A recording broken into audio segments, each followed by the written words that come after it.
Imagine standing at the threshold of the known world, facing the boundless unknown with nothing but ambition and an undefeated army at your back. This was Alexander the Great in 334 BCE at the gates of Hercules, ready to forge an empire that would stretch from Greece to the far reaches of India. Born in the royal palace of Pella in 356 BCE, Alexander was no ordinary ruler. Son of King Philip II of Macedon and the spirited Olympias, he inherited a kingdom poised on the brink of revolution. Schooled by the philosopher Aristotle, Alexander was equipped not just with knowledge of politics and philosophy, but with a vision that extended beyond the confines of Macedonia. Even at a young age, his eyes were set on the vast Persian Empire, a colossal target that would come to define his legacy. This story isn't just about conquests and battles. It's about the man who would be known as the Great, whose dreams reshaped the ancient world. Early conquests and ascension.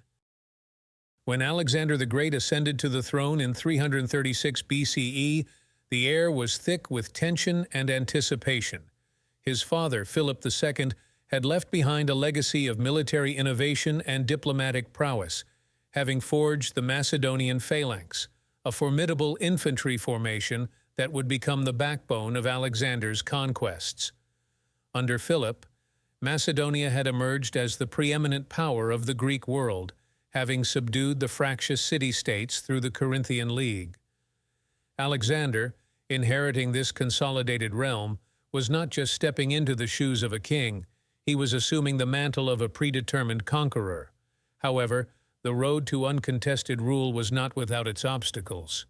Immediately upon his coronation, Alexander faced rebellions from tribal factions and restless city-states that saw Philip's death as an opportunity for independence. Displaying a combination of ruthless efficiency and charismatic assurance, Alexander quashed these uprisings, executing or exiling leaders who opposed him and reinstating Macedonian dominance. His response was a clear message: the new king was as formidable as his predecessor, if not more. With his authority firmly established, Alexander set his sights on the long-standing enemy of the Greeks, the Persian Empire. His ambition was galvanized by a desire to avenge the Persian invasions of Greece a century earlier.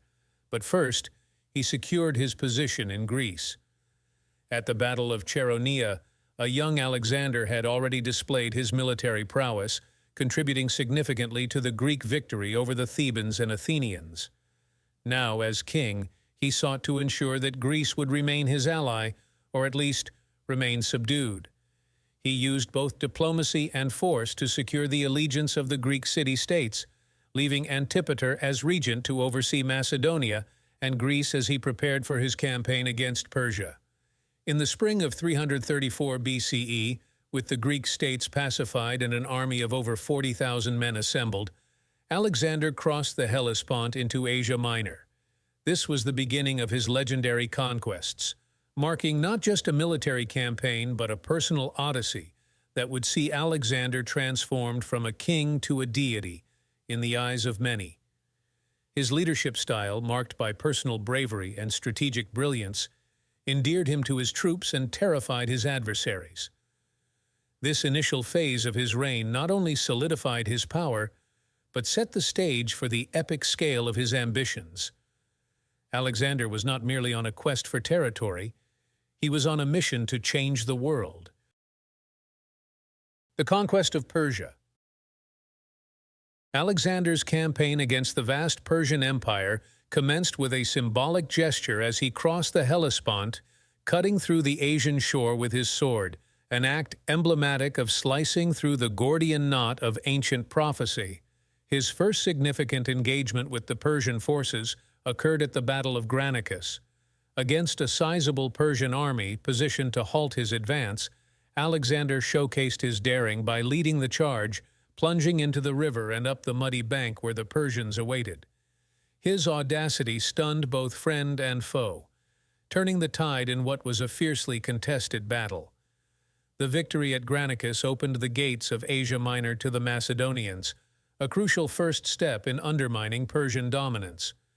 As he marched through Asia Minor, Alexander pursued a policy of liberating Greek cities, which had been under Persian control for centuries. He presented himself not just as a conqueror, but as a liberator, restoring their autonomy and ancient privileges. This endeared him to the Greek populations of Asia Minor, providing him crucial allies and a favorable base from which to further his campaigns. The journey led Alexander to the pivotal Battle of Issus in 333 BCE, where he faced King Darius III himself. In a brilliant tactical maneuver, Alexander's forces managed to turn the Persian army's flank, leading to a chaotic retreat by Darius, who fled, abandoning his family to Alexander's mercy.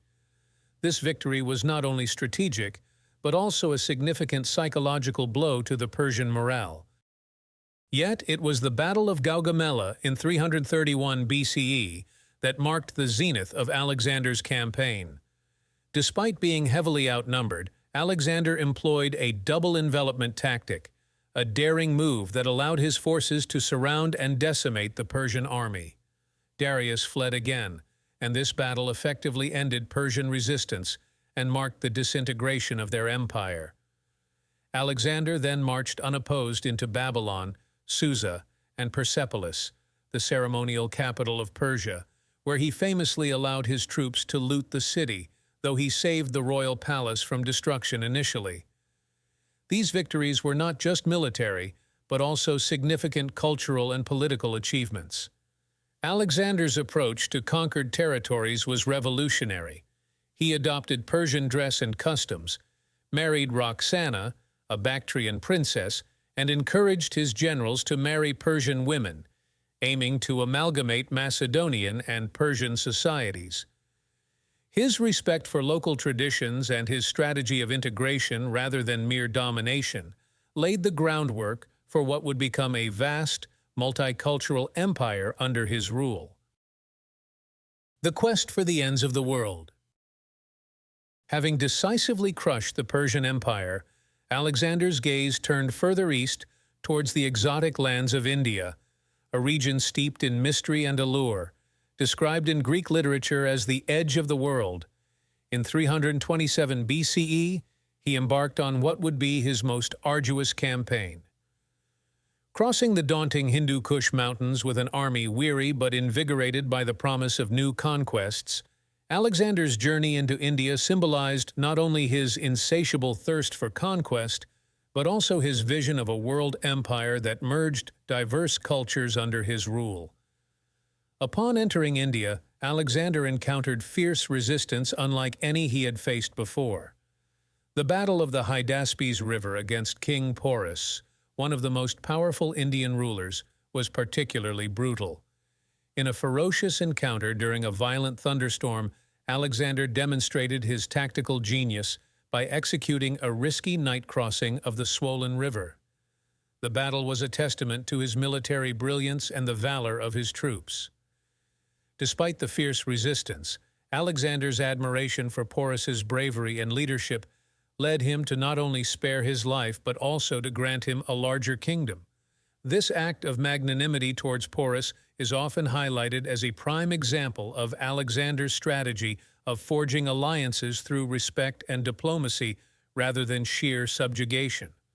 However, the campaign in India marked a turning point. The continuous fighting, extreme conditions, and the strange and formidable war elephants of India took a heavy toll on his troops. When Alexander expressed intentions to push further east to the Ganges River, his army, exhausted and homesick, staged a mutiny. Reluctantly, Alexander agreed to turn back. This decision marked the end of his unparalleled string of military campaigns. On their march back to Babylon, Alexander undertook significant efforts to integrate the lands he had conquered. He established new cities, such as Alexandria Bucephalus, named in honor of his beloved horse Bucephalus, who died in India. These cities served not only as administrative centers, but also as beacons of Greek culture and learning in a foreign land. His return journey included a perilous trek through the Gedrosian Desert, now in modern-day southern Pakistan and Iran, where he lost a significant number of men to the harsh conditions, underscoring the limits of his ambition. Alexander's adventures in India and the subsequent return illustrated his dual role as both a military commander and a visionary ruler who sought to merge disparate worlds into a single cultural and political entity. His attempts to blend Macedonian, Persian, and Indian elements into his administration showcased his broader vision of an empire that was diverse yet unified under his leadership. Downfall and legacy.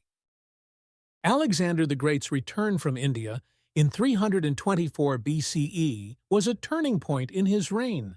Although he had achieved unparalleled military success, the physical and psychological toll on his troops was immense, and his vision of further conquests was increasingly met with resistance.